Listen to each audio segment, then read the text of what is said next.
नमस्कार दोस्तों, बहुत बहुत स्वागत है आप सबका एक बार फिर से आपके अपने चैनल टेक्निकल आस्क में। दोस्तों दिन भर क्या रहा स्पेस, डिफेंस और इंटरनेशनल गलियारे से, चलिए एक एक करके इस वीडियो में जान लेते हैं। दोस्तों यहाँ पे अगर सबसे पहली खबर की बात करते हैं तो वो थिएटर कमांड को लेकर आ रही है। भारतीय सेना में अगले साल तक पहला थिएटर कमांड बन जाएगा। जल, थल और वायुसेना थिएटर कमांड का हिस्सा होंगी। थिएटर कमांड का सबसे सही उपयोग युद्ध के दौरान तब होता है जब तीनों सेनाओं के बीच आपसी समन्वय बनाया जाता है। कहा यह जा रहा है कि देश में 2 से लेकर 5 थिएटर कमांड बनाने की तैयारी है।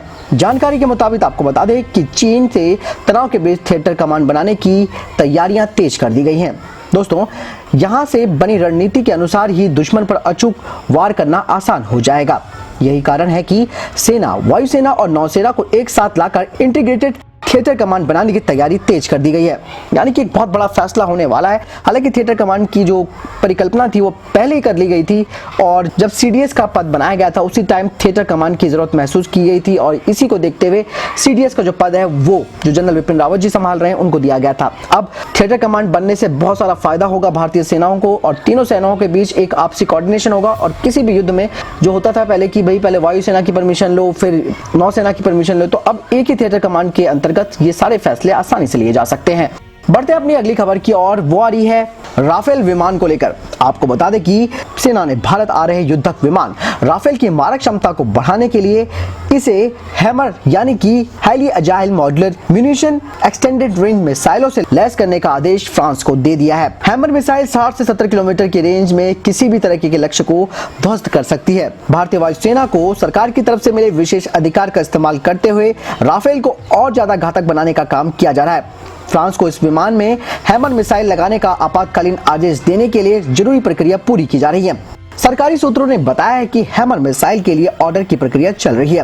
फ्रेंच अथॉरिटी ने भी बहुत कम वक्त में राफेल युद्धक विमानों के लिए इन मिसाइलों की आपूर्ति के लिए हां कह दी है। उन्होंने कहा कि एयरफोर्स की तुरंत जरूरत के मद्देनजर फ्रेंच अथॉरिटी दूसरे ग्राहकों के लिए सुनिश्चित हैमर मिसाइलों को दूसरे ग्राहकों के लिए सुरक्षित हैमर मिसाइलें भारत को देने के लिए तैयार हो गई हैं।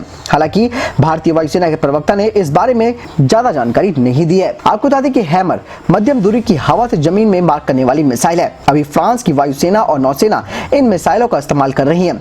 भारत के पास ये मिसाइलें आ जाने से पहाड़ी इलाके में किसी भी प्रकार के बंकर या मजबूत से मजबूत शेल्टरों को ध्वस्त करने की क्षमता आएगी। ये पूर्वी लद्दाख जैसी पहाड़ी इलाकों में खास उपयोगिता वाली साबित होंगी। फ्रांस से 5 राफेल 29 जुलाई को भारत पहुंचने वाले हैं। इन विमानों के पहुंचने से पहले इनमें लगने वाली लंबी दूरी की स्कैल्प मिसाइलें भी भारत पहुंच जाएंगी। यानी कि और ज्यादा अत्याधुनिक भारत ने अपने राफेल को कर दिया है, जिसमें ये जो हैमर मिसाइलें हैं ये लग के आएंगी, जिनकी मारक क्षमता भी काफी अचूक है और ये पहाड़ी इलाकों के लिए सबसे बेहतर मानी जा रही है। बढ़ते हैं अपनी अगली खबर की ओर। वो आ रही है भारतीय एयरफोर्स को लेकर। भारत और चीन के बीच बॉर्डर के हालात अभी ठीक नहीं हुए। वादे के मुताबिक चीन को अपनी सेनाएं पीछे हटानी थी, लेकिन उसने अभी तक ऐसा नहीं किया। इस बीच भारत पूरी तरह से सतर्क है और उत्तराखंड की सरकार ने अब प्रस्ताव रखा है कि वायुसेना को राज्य में कम से कम 3 लैंडिंग ग्राउंड बनाने चाहिए ताकि मुश्किल वक्त में बॉर्डर तक सामान पहुंचाने में कोई दिक्कत न आए।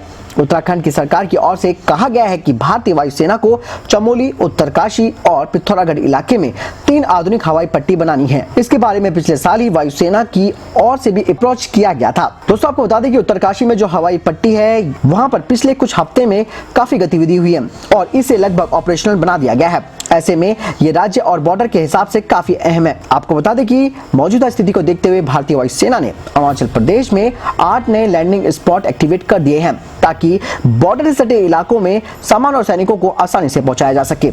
और लद्दाख इलाके में लगातार काम जारी है, जिसमें दौलत बेग ओल्डी अहम है। अगली खबर की बात करते हैं तो भारतीय सेना को लेकर आ रही है। भारतीय सेना में अब महिला अधिकारियों को भी परमानेंट कमीशन मिलेगा। सरकार ने इस संबंध में नोटिफिकेशन जारी कर दिया है। इंडियन आर्मी ने इसकी जानकारी दी है। सेना के प्रवक्ता कर्नल अमन आनंद ने बताया कि सरकार के आदेश से महिला अधिकारियों को आर्मी में बड़ी भूमिका निभाने का रास्ता खुल गया है। कर्नल आनंद ने कहा है कि इस ऑर्डर से स्पष्ट तौर पर आर्मी के सभी 10 विभागों में शॉर्ट सर्विस कमीशन पर आई महिलाओं को परमानेंट कमीशन देने के प्रस्ताव को मंजूरी दे दी गई है। उन्होंने कहा कि जिन 10 विभागों में महिला अधिकारियों को परमानेंट कमीशन ऑफर किया जा रहा है उनमें army air defence, signals engineers, army aviation, electronics और मैकेनिकल और इंटेलिजेंस कॉर्प्स शामिल हैं। आर्मी में महिला अफसरों को अब जज एंड एडवोकेट जनरल और आर्मी एजुकेशन कॉर्प्स इन्हीं 2 विभागों में परमानेंट कमीशन का मौका उपलब्ध था। अब सरकार के आदेश के बाद इस दायरे को बढ़ा दिया गया है।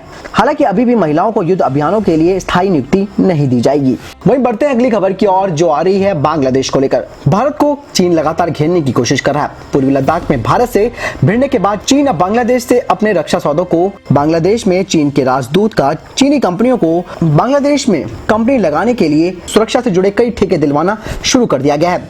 चीन की निगाह बांग्लादेश के अत्याधुनिक सबमरीन बेस यानी कि जो पनडुब्बी अड्डा है बीएनएस शेख हसीना परियोजना पर है।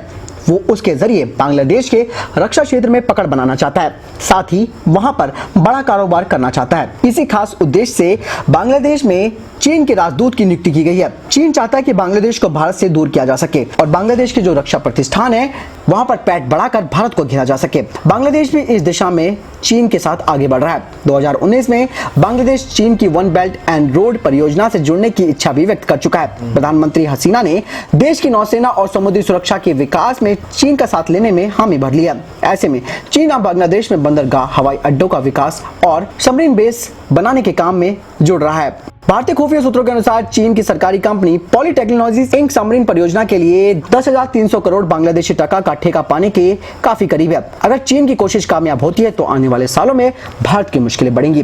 भारत को बांग्लादेश की तरफ से भी चुनौती का सामना करना पड़ सकता है। यानी कि भारत के लिए काफी महत्वपूर्ण खबर है, इसके लिए भारत को सचेत होने की जरूरत है। तो दोस्तों ये थे अभी तक की टॉप डिफेंस और स्पेस अपडेट्स। वीडियो के संबंध में कोई प्रश्न, जवाब या आपका कोई सवाल है, आप जरूर मुझे कमेंट सेक्शन में लिखकर पूछ सकते हैं। इस वीडियो के लिए इतना ही, मिलता है नए वीडियो के साथ, तब तक के लिए जय हिंद, जय भारत।